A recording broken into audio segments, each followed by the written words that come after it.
We're going to be going through the lying leg curl variation here and how to set up for this to minimize the amount of hip involvement for this movement while maximizing hamstring tension.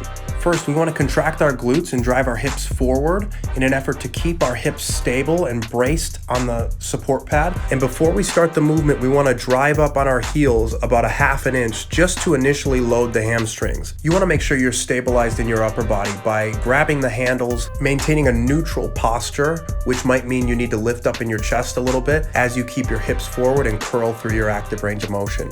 Like most curling exercises, this is following an arcing type movement profile. And so in the lengthened position, our first move is actually up toward the ceiling, and then we're following that arc up toward our glutes while keeping our hips fastened to the support pad. It's a very common tendency to have the hips pop up, especially if we're moving too quickly through our active range of motion. So those are the two major mistakes that we want to avoid during this exercise.